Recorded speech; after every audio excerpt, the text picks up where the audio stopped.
kita sudah bicara ini saya ulas sebentar ya sedikit karena mungkin ada yang baru bergabung, nanti takut tiba-tiba langsung law of connection, nanti bingung ya. Baik, inilah yang kita sudah pelajari tentang watak, kemudian tentang hasratnya, kemudian tentang apa cara berpikirnya ya, di mana sanguinis itu selalu siapa di otaknya, jadi pertanyaan pertama siapa gitu ya, kemudian koleris apa, kemudian flegmatis bagaimana, dan melankolis mengapa atau kenapa. Karena watak kita dua yang watak dasar, maka ya kita gabungkan gitu.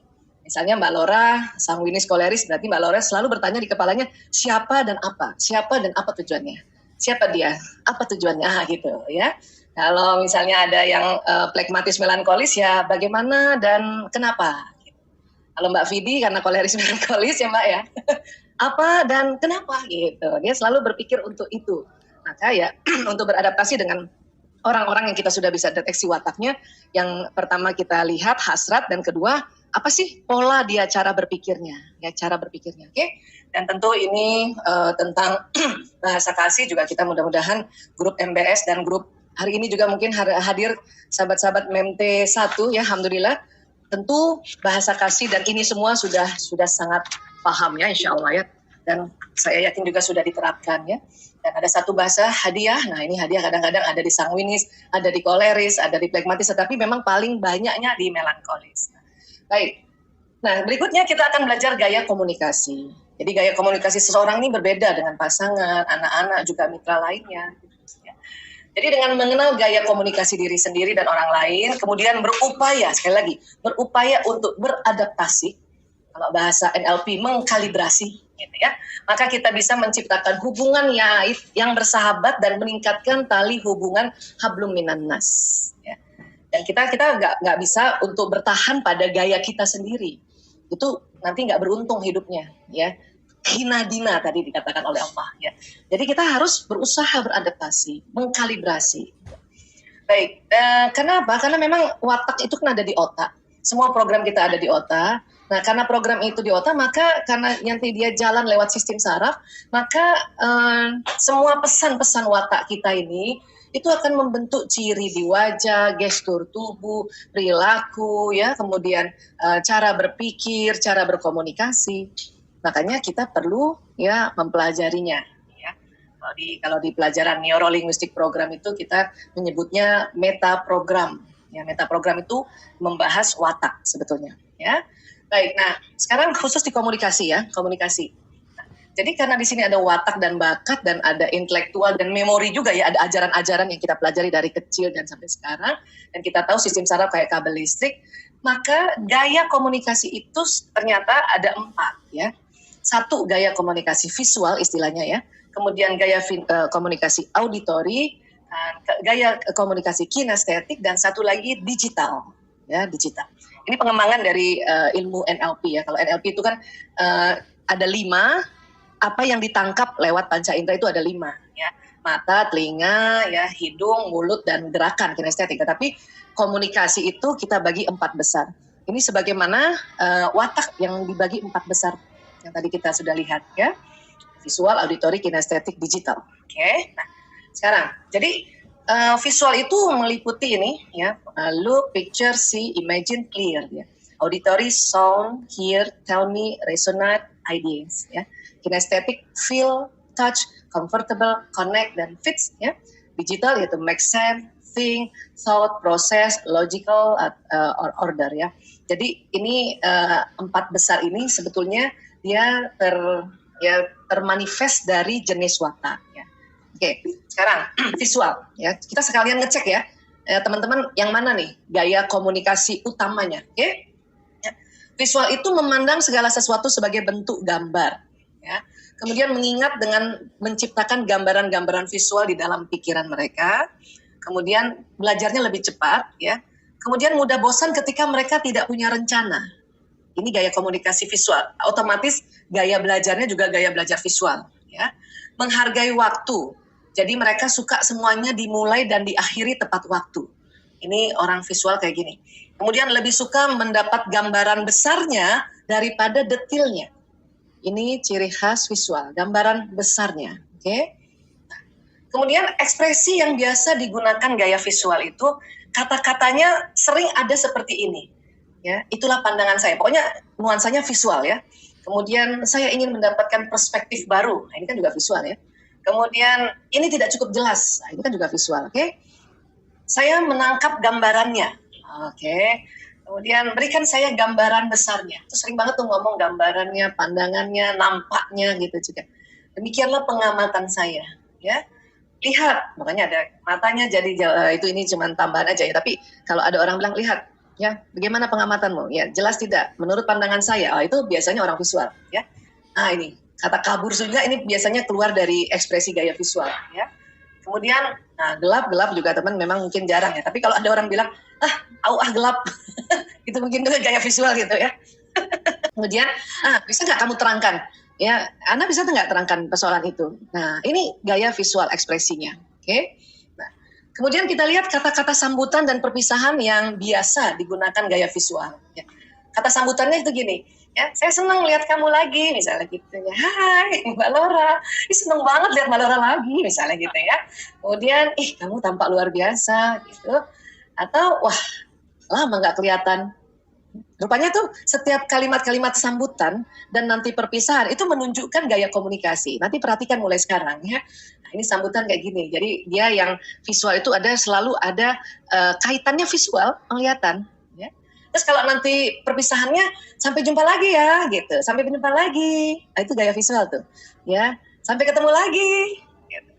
Jadi kalau nanti mau ngecek ini orangnya gaya visual atau gaya komunikasi yang lain, coba cek aja waktu sambutan, waktu dia menyambut atau waktu dia berpisah. Ya, ini gaya komunikasi visual. Oke.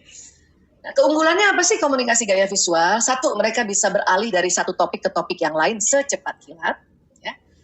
Dua, piawai dalam memahami gambaran besar, ya, atau visi yang bekerja berdasarkan hal tersebut, ya, hal itu ya. Kemudian pengelolaan waktu yang hebat ini orang gaya visual, mau cepat, mau tepat kan gitu ya. Kemudian ahli dalam mencetuskan gagasan-gagasan gambaran besar atau visi masa depan. Gambaran besar ya, sekali lagi gambaran besar, bukan detail. Ya, kalau kita sering ngomongnya kayak gitu gambaran besar, itu berarti kemungkinan besar kita nih gaya visual. Ya. Tapi ada kesulitannya nih, ya gaya visual. Kesulitannya buat orang lain itu adalah mereka menjadi kaku dan tidak luwes ketika menghadapi perubahan penjadwalan. Karena gaya visual itu pokoknya, banyak pokoknya. Ya, mereka menjadi tidak sabar ketika mendengarkan. Ingat, mendengarkan perincian, mendengarkan. Visual kan mata ya. Ini kalau mendengarkan berarti telinga, karena saraf telinganya tidak sekuat saraf penglihatannya, maka dia nggak sabar kalau mendengarkan, apalagi terlalu detil mendengarkan perincian. Mereka juga cenderung melewatkan perincian, ya. Jadi jangankan pendengaran, gambaran terinci aja, mereka nggak terlalu suka, ya. Pokoknya mau yang gambaran besar aja lah, ya. Kemudian mereka bisa menjadi tidak sabar dengan orang lain, mereka cenderung membuat orang lain dan diri mereka sendiri menjadi terburu-buru. Pokoknya udah mulai paham ya, siapa yang suka keburu-buru, itu mungkin gaya visual ya. Dan visual, ya. Bagaimana cara membangun hubungan baik kalau pasangan kita visual atau anak kita gaya komunikasinya visual dan mitra kita visual gitu ya. Cara bangun hubungan baiknya gimana? Gitu. Satu, memberikan sebuah agenda yang jelas, ya. Yang jelas saja, nggak usah terlalu detail tapi jelas ya. Saya mau ajak kamu makan untuk bicara soal acara perpisahan atau acara pernikahan atau gitu aja, nggak usah detail ya. Kemudian kalau bikin rapat atau pertemuan dengan orang gaya komunikasi visual, singkat saja. Ya, nggak usah, singkat aja. Dan kalau perlu dikasih tahu ya, kita akan meeting 30 menit, oke? Nah, itu asik tuh orang gaya visual. Senang yang kayak gitu dia. Ya. Terus menghargai waktu-waktu mulai dan selesai. Jadi sebisanya tidak diundur-undur gitu. Ya orang lain nggak datang, misalnya mau rapat, mau ada acara, orang lain nggak datang sudah maju aja duluan gitu ya. Nah, ini visual. Kemudian apa yang merusak hubungan baik terhadap orang yang gaya komunikasi visual? Mengubah perjanjian tanpa memberi mereka waktu untuk mengubah rencana yang telah mereka gambarkan di dalam pikiran mereka. Nah, ini nggak suka dadakan juga nih. Ya, itu bisa merusak hubungan baik gitu. Ya. Dan menyampaikan cerita-cerita panjang yang terlalu banyak perincian. Oh, nggak suka dia. Ya, makanya bisa merusak hubungan baik nih kalau misalnya suami kita yang visual atau ada anak kita yang visual atau teman kita yang visual ya. Pokoknya singkat-singkat aja lah ya. Nah, ini beradaptasinya nih perlu latihan memang ya. Terus apalagi yang bisa membangun hubungan baik? Memberikan cukup banyak pemberitahuan ketika mengubah, menunda atau menjadwalkan ulang acara-acara. Ya, ini harus kasih tahu, sering-sering kasih tahu, tapi nggak usah detail gitu. Ya, kasih tahu, ulang-ulang. Ya, segera menyampaikan intinya ketika berbicara. Ya, apa istilah sekarang, to the point. Ya, terus apalagi yang bisa merusak hubungan baik dengan orang yang gaya komunikasi visual? Mengadakan rapat-rapat yang lama. Ya, datang terlambat ke pertemuan yang sudah dijadwalkan. Ya. Itu juga kalau anak kita visual, dia kan selalu mau yang cepat Bu. Ayo dong Bu, cepet dong Bu, gitu. Ya. Dan kita meminta informasi yang mendetil pada mereka. Itu merusak hubungan baik. Ya. Kalau punya suami yang gaya komunikasinya visual, kita minta ayah jelasin, ayah tadi kemarin ke Jatinong ngapain aja, hari ini ngapain, hari itu ngapain. Itu bisa merusak hubungan baik itu. Ya, dia akan nggak suka, akan jengkel ya, misalnya begitu ya. Kemudian apalagi meninggalkan voicemail yang panjang atau mengirimkan email yang panjang untuk mereka. Mereka nggak suka nih, ya, terlalu panjang. Seneng sih voicemail, seneng juga email, tapi yang to the point aja. Ini gaya komunikasi visual. Oke. Nah, berikutnya auditori. Lah, kok ini udah jalan muncul sendiri ya. Auditori, mengingat apa yang mereka dengar kata demi kata. Insya Allah. Kemudian apalagi belajar dengan mendengarkan dan biasanya tanpa mencatat. Jadi telinganya sensitif banget telinganya ini. Ya, persarafan di telinganya itu lebih kuat menangkap informasi daripada indera yang lain. Ya. Kemudian pintar cerita. Ya. Kemudian berbicara pada diri sendiri ketika bekerja atau berkonsentrasi. Ada teman-teman yang begitu? Kalau saya ini nih. Kita auditori nih ya. Nah, ini lihat aja warnanya ya. Ini warna sanguinis ini auditori. Kalau visual tadi warna polaris ya. Baik, kemudian ekspresi yang biasa digunakan gaya auditori. Katakan sekali lagi, pokoknya ada kaitannya sama bunyi atau dengan kalimat ya. Kemudian mencicit seperti tikus. Orang itu mencicit, wow. Jangan ya pakai gini ya. Nada bicaranya serius banget, serius sekali. Ini biasanya orang auditori kalau ngomong banyak gininya. Simaklah uraiannya, Masya Allah. Terus ya program itu sudah dicanangkan. Nah, kemudian itu klop buat saya. Nah, ya. Kemudian ucapannya nggak enak nih telinga saya. Gitu. Bukan tulisannya ya, tapi ucapannya gitu. Ya. Waduh, dia menyuarakan pendapatnya.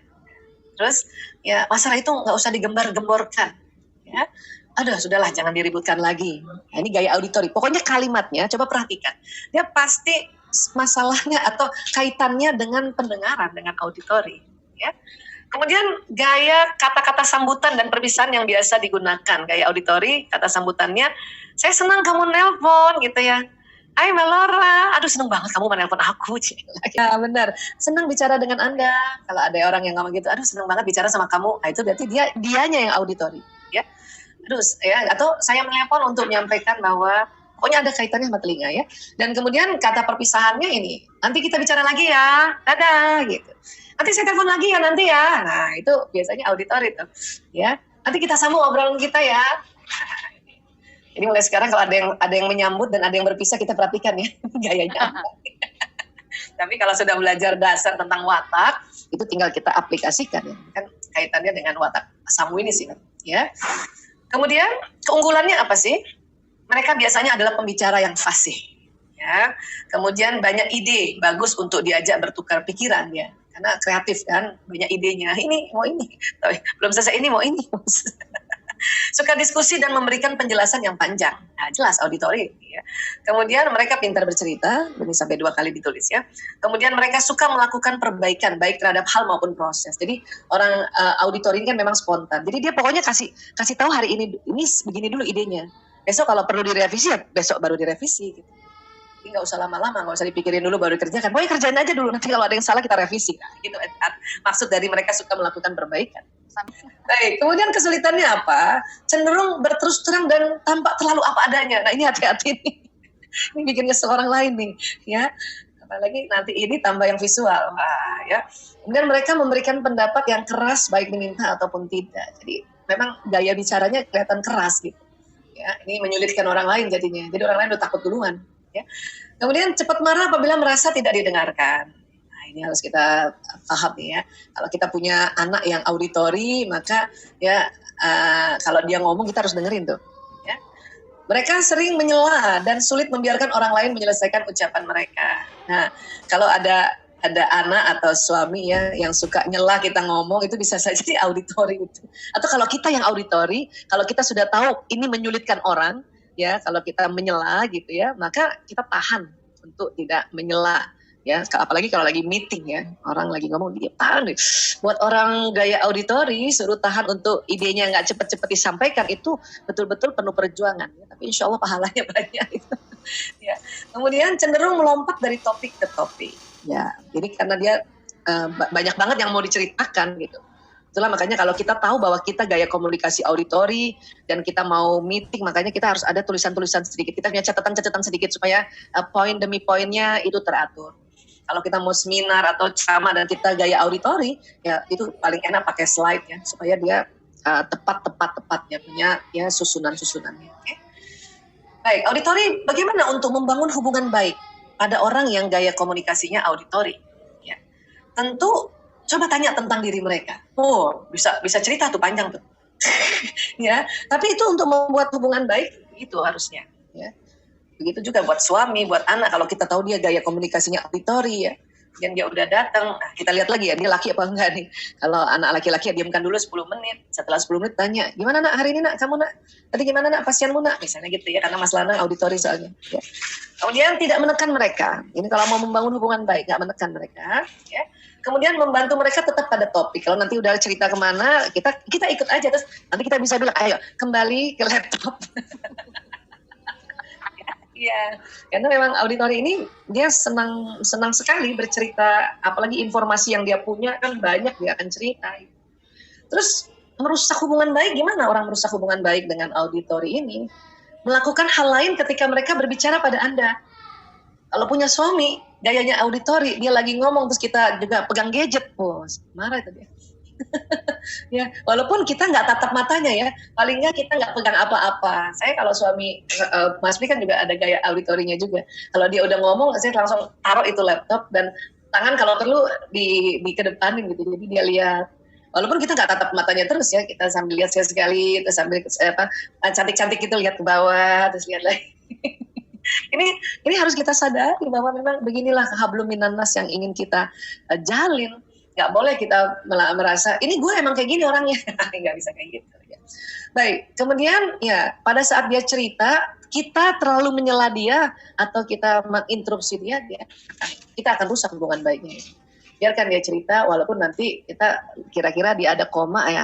Jadi kembali ke sini nih Mas, ya boleh kayak gitu ya. Meninggikan suara Anda saat berbicara pada mereka, ya itu merusak hubungan baik. Padahal orang gaya auditori ngomongnya cukup tinggi juga. Cuman kalau orang lain yang tinggi, dia tersinggung. Ya, baik. Kemudian apa lagi dalam membangun hubungan baik? Ya, mendengarkan mereka dengan penuh perhatian. Jadi kalau orang gaya komunikasi auditori sedang bicara, dengarkan penuh perhatian. Kalau dia cerita lucu ya kita ketawa juga dikit, ya. Karena kalau dia udah cerita lucu terus kemudian kita nggak ketawa, dia bisa sedih tuh. Punya suami suka cerita lucu, kadang-kadang garing. Kita nggak ketawa, dia langsung sensi. Allahu Akbar, ya udah ketawa aja. Nanti dalam hati apa tadi lucunya ya? Dipikirin lagi ntar. Ya.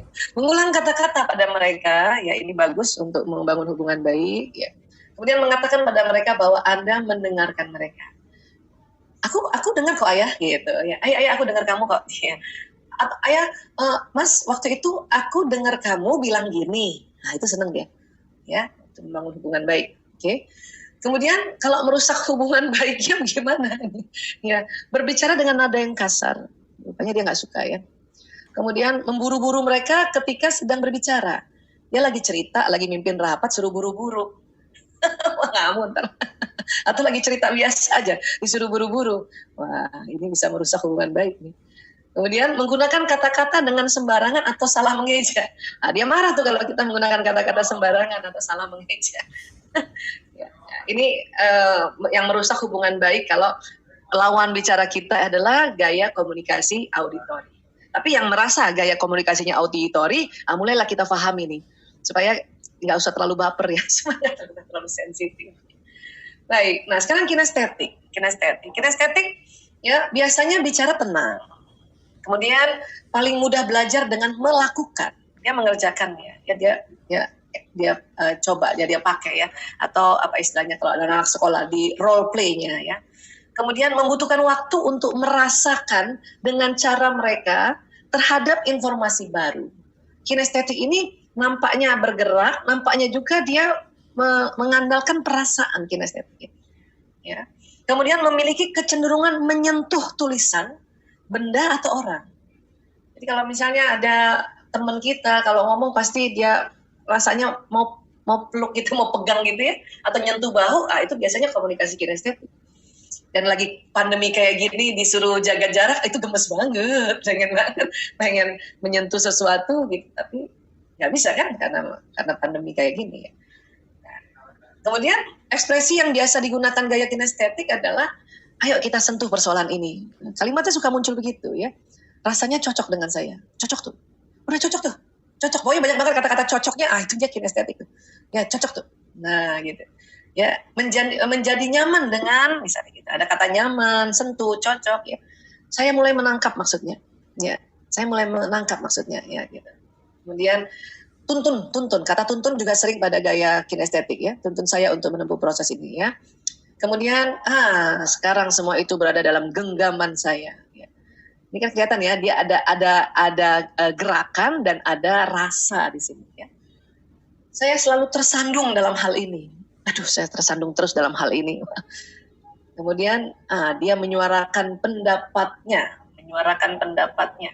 Ini kayaknya sebetulnya bukan kinestetik ya. Tapi mungkin dari rasanya. Baik, saya menampung semua masukan, ya. Sudahlah, jangan diributkan lagi. Nah, ini barangkali yang dia ambil bukan kata-katanya, tetapi rasa dari ya, jangan diributkan itu ya. Oke, baik. Kemudian kata-kata sambutan dan perpisahan yang bisa digunakan gaya kinestetik. Sambutannya, aduh, saya seneng banget kamu menelpon.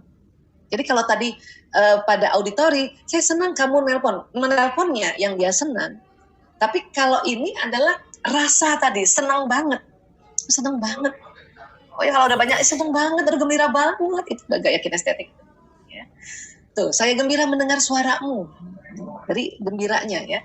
Kemudian, aduh aku berdebar-debar menunggu hari ini. Aku berdebar-debar menunggu acara ini. Berdebar-debar. Itu dia gaya kinestetik.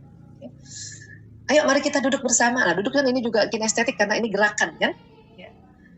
Kemudian senang rasanya bisa berhubungan lagi. Nah ini ya ada rasa di sini, udah jelas nih rasanya. Pokoknya kalau ada orang ngomong rasanya gitu ya, senang banget, bahagia banget. Nah itu atau yang ini nih contoh-contoh yang ini, itulah ciri-ciri orang yang gaya komunikasi kinestetik. Terus kalau dia perpisahan, bagaimana perpisahan ya? Hati-hati di jalan ya. Nah itu. Pokoknya kalau nanti ada temen atau siapa, hati-hati di jalan ya. Oh itu di gaya kinestetik gitu. Karena itu sambutan sama perpisahan ini kan sering spontan ya.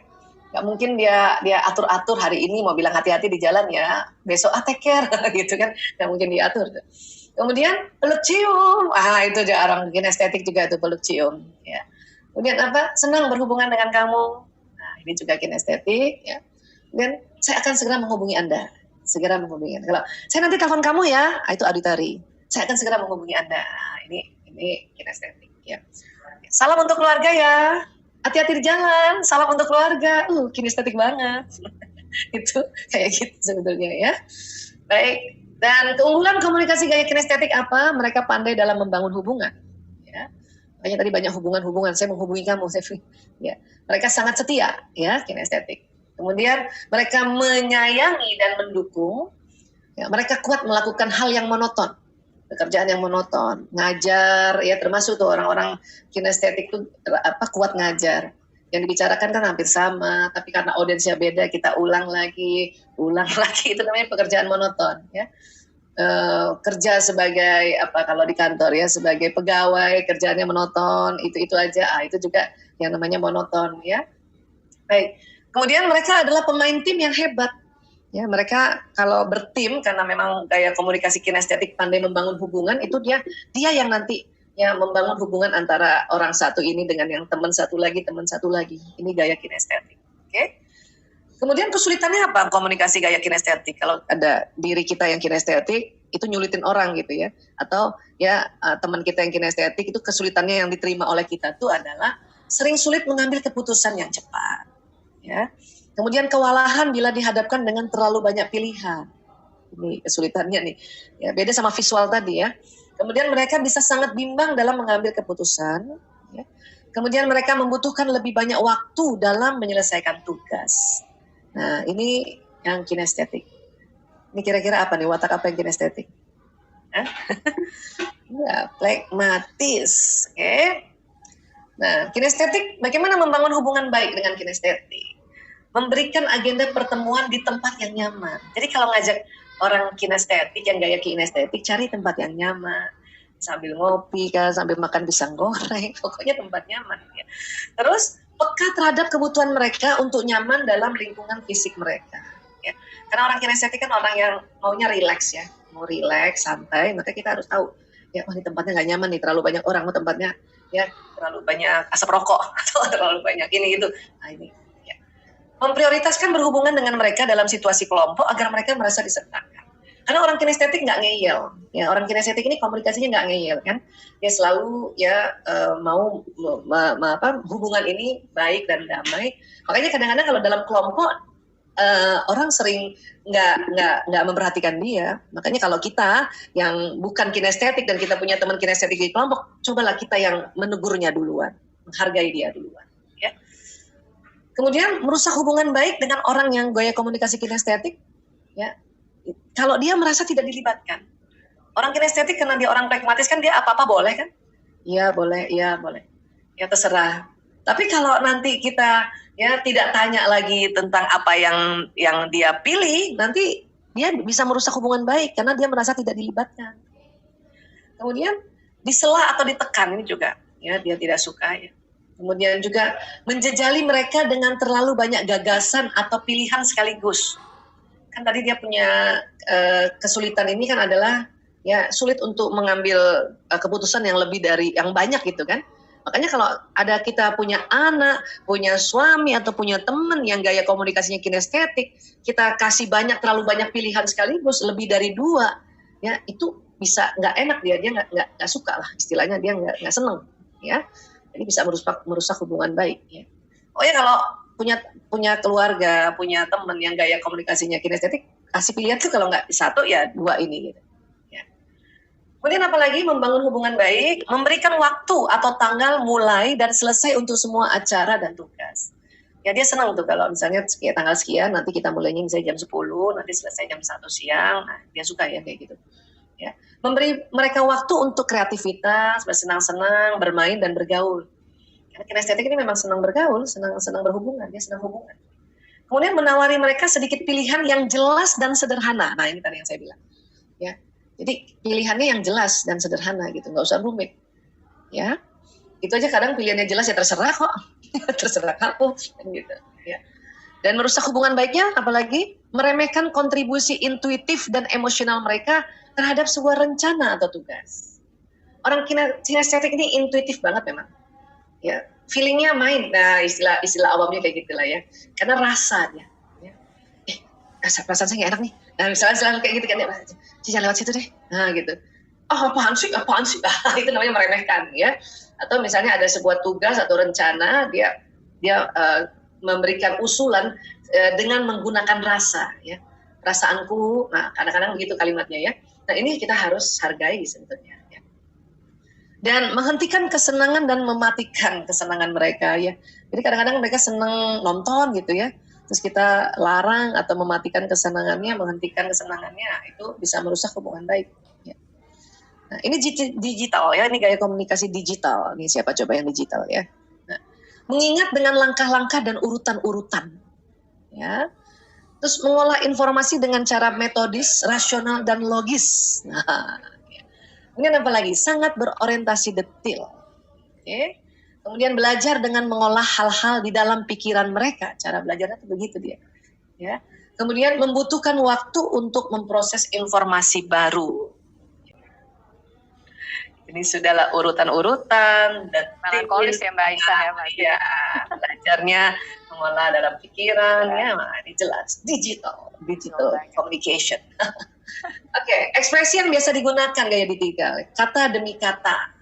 Ya, dia hampir sama juga dengan auditori tadi, tapi dia ada kata demi kata gitu. Detail kan. Kemudian memaknai hal ini, ya. Saya akan pikirkan hal ini. Wah, jelas ya kalau ada yang bilang saya akan pikirkan hal ini. Think about it. Wah, itu gaya digital. Kemudian memusatkan perhatian. Kemudian tidak diragukan lagi. Juga gaya digital. Saya tahu. Kalau ada orang bilang, iya saya tahu. Itu sering banget komunikasi digital, saya tahu. Ya, kalau tadi komunikasi kinestetik, ya terserah kamu. Terserah saya, yang terserahnya ya. Kemudian menggambarkan secara detail. Kalau kamu gambarkan secara detail, wah, ini bisa dua nih, bisa kombinasi yang gaya digital dan gaya visual nih kan, menggambarkan secara detail. Ya. Kemudian aku tahu apa yang kamu maksudkan. Jadi udah aku tahu apa yang kamu maksudkan. Ya, aku tahu nih udah jelas nih, dia gaya komunikasi digital. Ya. Kemudian kata-kata sambutan dan perpisahan yang biasa digunakan gaya digital. Sambutannya, halo, hai, orang digital gitu kan, hai, apalagi laki-laki, hai, halo, iya, gitu doang sambutannya ya. Anak saya yang ketiga Mas Kakung tuh kalau nyambut gitu, hai, halo Kakung, iya, cuma gitu doang, ya, ini Kakung, ini Iwan, gitu doang. Kalau nanti dia ketemu orang baru gitu ya, nggak kayak yang watak yang lain itu kan, ini simple aja. Ya, karena memang orang gaya komunikasi digital itu apalagi ketemu orang baru, dia tidak aman secara sosial, dia pasti ya separuh-separuh gini ngomongnya. Datar juga ya Mbak Isa? Ya, datar, iya. Face gitu ya? Halo, hai. Satenya Bang, 30 tusuk. Datar. Susah. Oke, kalau perpisahannya, sekian dulu. Simple banget, sekian dulu ya. Sampai nanti. Kalau tadi yang lain kan ya sampai jumpa kan gitu ya, itu kan visual ya. Nanti saya telepon ya, itu auditori gitu ya. Jadi sampai nanti, sekian dulu ya, dadah. Kalau teman-teman ada yang punya suami gayanya digital gini ya namanya juga digital. Ya nggak usah diminta untuk dia macam-macam hal ya, karena nanti merusak hubungan ya. Jadi keunggulan komunikasi gaya digital, mereka ahli dalam memecahkan persoalan-persoalan rumit, jelas banget.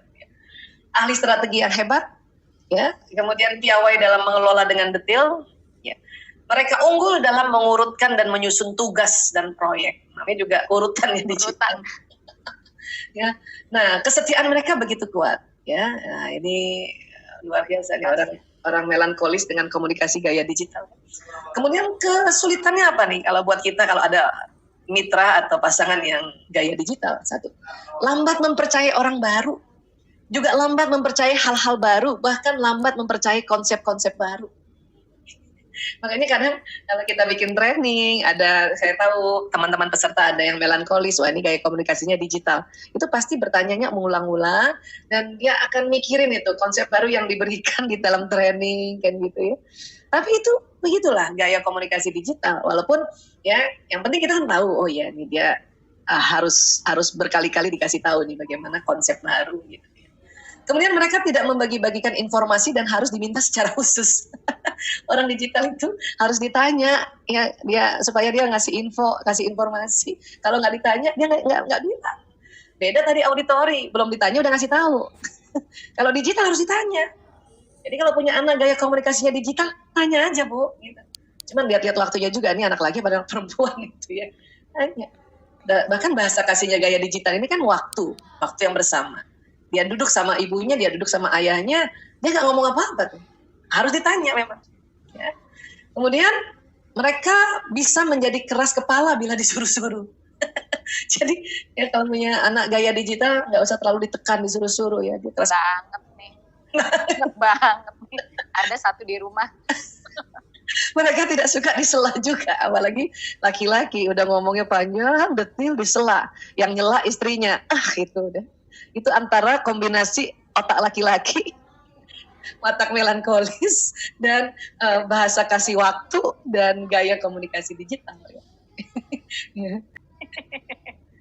Ya. Baik. Nah, digital, bagaimana membangun hubungan baik? Satu, memberikan agenda yang detail. Nah, kalau kombinasinya dengan yang visual, baik tadi ya visual, memberikan agenda yang jelas. Kalau digital, memberikan agenda yang detail. Nah, karena watak itu dua, berarti gaya komunikasi bisa dua kombinasinya itu. Yang visual digital. Sudah jelas, detail. Asik. Pusing ya. OMG. Yes. Dan membuat penjadwalan bersama mereka. Ya. Jadi kalau bikin jadwal nggak sama-sama mereka, nanti diulang lagi loh. Sekalian sama mereka kalau ada mitra yang punya gaya komunikasinya digital. Ya. Kemudian memberi mereka waktu untuk menjelaskan dengan detail. Ya, nah ini kalau mau membangun hubungan baik, ya. Tapi kalau merusak hubungan baik, merusak itu paling cepat ya. Kalau kita melanggar ruang pribadi mereka, oh ini merusak ruang baik, ya, hubungan baik ini, ya. Kemudian mendesak mereka saat mereka sedang fokus mengerjakan sesuatu, oh ini paling nggak bisa nih. Anak, suami, mitra, adik, bapak, ibu kalau yang punya digital, dia lagi sedang apa ya, misalnya gitu ya, yang lagi betulin motor. Padahal nih mau minta tolong nih ceritanya nih, ya tolong dong jemput lagi misalnya gitu ya. Kalau tapi suami saya bukan digital, ya itu nggak bisa. Udah tahan-tahan aja yang punya suami komunikasi digital. Oh lagi ngerjain sesuatu. Atau boleh tanya ya, ayah sibuk banget nggak? Kalau ini dadakannya harus kasih tahu juga, tapi tanya dulu sibuk banget nggak? Pasti dia tanya kan kenapa? Karena kan orang digital selalu nanya kenapa kan gitu, ya. Baik, menyajikan terlalu banyak gagasan dan tidak memberi mereka waktu untuk mengolah detail. Jadi kalau ada teman yang digital, pasangan digital, anak digital itu kalau kita kasih gagasan, kasih waktu aja. Kasih waktu biar nanti dia mikir. Ya, dia mikir. Oke. Terus apa lagi untuk membangun hubungan baik? Gunakan logika serta berikan fakta dan angka saat mengambil keputusan. Nah, ini kesenangannya orang digital atau orang melankolis kan. Kemudian menyediakan lingkungan kerja yang tenang dan pribadi. Nah, kalau punya suami komunikasi digital, tolong siapkan tempat khusus buat mereka. Dan tidak sentuh barang mereka. Nah ini kalau mau membangun hubungan baik nih. Apalagi kalau pasangan hidup ya. Anak-anak juga gitu. Kalau anak-anak bilang, Bu aku mau mejaku begini, aku mau pakai mejaku begini, ya itu harus kita sediakan itu. Dan nggak boleh ada yang kotak-katik itu meja mereka. Dia tahu, gerak sedikit aja tahu. Ini gerak ini, pasti tadi ada yang duduk sini nih. Ya Allah tahu, kok tahu ini tempat pensil aku gerak nih 30 derajat. Aduh. Oke, memberi mereka persiapan yang cukup. Pokoknya nggak boleh dadakan lah intinya ini kalau komunikasi digital ya, kalau mau membangun hubungan baik. Dan kalau kita ingin merusak hubungan baik, masa ingin merusak ya? Menganggap kontribusi mereka sudah semestinya dan lupa berterima kasih. Ini nih lucu banget ya, orang digital ini kan kadang-kadang kalau ngasih idenya kan apik ya, karena dia pikirkan lebih detail ya. Tapi kadang-kadang orang itu suka lupa bilang terima kasih. Itu dia sedih banget loh, walaupun dia nggak ngomong apa-apa, nggak langsung marah saat itu, tapi dia sedih. Ya. Baper ya langsung ya Mbak? Iya, langsung. Pokoknya cepet aja. Terima kasih ya. Idenya detail banget ya. Itu seneng banget kalau dia bilang, idenya detail banget. Idenya mendalam banget. Wah, dia seneng banget ya. Ya. Kemudian mengubah agenda tanpa menyertakan mereka dalam prosesnya. Nah, udah deh. Rusak hubungan nih. Ya. Nah, ini tadi ada 4 dari komunikasi ya. Visual, auditori, kemudian kinestetik dan digital ya. Tapi sekali lagi ini kan gampang buat teman-teman yang sudah mulai dan sering belajar watak dan sudah ngelotok kalau bahasa rambutan udah ngelotok tentang watak ya. Tapi ini ada tambahan sedikit untuk kita jauh lebih baik dalam membina hubungan ya. Nah, ini ada sedikit ilustrasi ya. Ini ada cerita nih ilustrasi ya. Namanya Ani. Ani ini gaya komunikasinya kinestetik. Dia merasa sangat tidak dapat membangun hubungan dengan rekan kerjanya. Ya, rekan kerja tidak mau diajak pergi makan siang atau minum kopi bersama, dan dia khawatir bahwa rekan kerjanya tidak menyukainya. Kan kinestetik kan senang pergi ke tempat nyaman kan? Tadi kita punya penjelasan tadi kan. Nah, sementara itu rekan kerjanya kesal karena proyek yang sedang mereka garap bersama nampaknya belum bisa. Ini kenapa ya kalau kita ketik bisa langsung loncat jadi bias ya? Selesai. Wah ini juga nih ya, dalam waktu cepat. Jadi Ani mau ngajak temennya nih. Ya. Ini ada dialognya kayak gini. Ya, oh ini sebentar ya. Oke. Kata Ani, saya ingin makan siang bersama supaya kita bisa bicara tentang bagaimana perkembangan proyek kita sejauh ini gitu ya. Bicara. kita bicara, ya, mau ajak makan siang terus ada bicara. Ya. Kata temennya, saya udah berencana mau melakukan 4 atau 5 hal nih selama waktu makan siang ntar nih. Apa sih sebetulnya yang ingin kamu bicarakan? Ya, nanti deteksi ya, rekan kerja ini gaya komunikasinya apa ya, deteksi ya. Oke, kata Ani, saya ingin makan siang, kenapa jadi gini? Dan ngobrol-ngobrol aja sama kamu, kata si Ani gitu. Terus kata rekan kerjanya, sejujurnya saya lebih suka kalau kita punya agenda yang jelas. Jadi saya tahu apa yang akan kita bicarakan dan berapa lama waktunya. Bisakah kita mengadakan rapat setengah jam pada pukul 2 setelah kita berdua kembali dari makan siang? Ya. Ani, ya bisa. Saya juga berharap mendengarkan perkembangan kamu di waktu makan siang, kan gitu. Ini Ani kan jelas kinestetik ya. Jelas banget kinestetik, dia ingin makan siang, nyaman, ya, ngobrol-ngobrol. Ini kan ada bicara nih, ngobrol-ngobrol. Apalagi ini mungkin kinestetik auditori nih ya. Kemudian ini udah jelas dia pengen ngobrol-ngobrol aja gitu kan. Dan, tapi rekan kerjanya begini dialognya. Ini kira-kira rekan kerjanya watak apa nih kira-kira? Nah, rekan kerjanya watak yang, coba siapa yang tahu? Ya, silakan jawab. Ini ada yang jawab, rekan kerjanya visual, digital. Oke. Siapa tuh? Yang digital dari namanya nggak ada dari Galaxy doang. Tapi kalau visual ya? Banyak kan digital, tapi Sylvia bilang visual. Oke. Ya. Jawab visual lagi juga Melisa ya tadi ya. Oke. Ada digital melankolis. Nah, ditulis. Rekan kerjanya ya. Ada yang rekan kerja. Ani kan kinestetik. Mulai banyak yang jawab visual. Sekarang udah mulai banyak visual, tapi ada yang kombinasi visual digital juga. Ada yang jawab satu beda nih auditori. Oke. Ya, baik. Yang menjawab visual mendapatkan mendapatkan apa ya? Voucher Carrefour.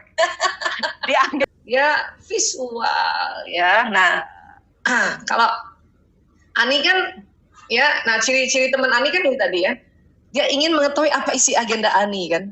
Terus dia ingin menjaga rapat dengan singkat dan langsung ke intinya. Makanya tadi visual kan kayak gitu kan gayanya ya. Terus dia ingin kerangka waktu yang spesifik untuk rapat itu sebetulnya itu. Tapi Ani kan tadi mau ngobrol-ngobrol doang. Ya ampun. Ya, sampai batin deh. Dia tidak mau mencampurkan bisnis dan pergaulan. Gaya visual kan to the point kan. Ya. Bisa jadi misalnya kalau udah visual kemudian visual digital. Cakep banget itu ya. Oke, nah jadi gimana dong sebetulnya kalau kita kinestetik, ini contoh ya, karena saya kasih gambaran kinestetik karena ini aku banget gitu. Jadi kalau kita punya rekan kerja visual atau mitra pasangan juga visual gitu ya, ini kan antara pragmatis sama koleris nih sebetulnya ya. Sebetulnya kita bilang saya ingin mendapatkan gambaran lebih baik atas perkembangan proyek kita. Ya.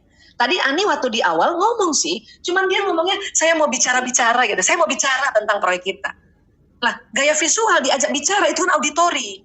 Dia nggak suka, nggak masuk di otaknya, atau kalau bahasa populernya, nggak cocok di otaknya programnya itu.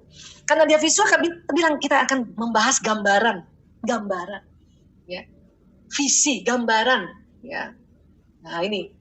Ani sih, menurut kata Ani, tadi kan aku udah ngomong gitu.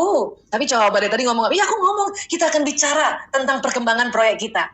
Bicara dengan gambaran itu sangat berbeda, kata yang berbeda, yang itu mempengaruhi gaya komunikasi, mempengaruhi otaknya orang yang kita ajak bicara. Nah ini contoh visual.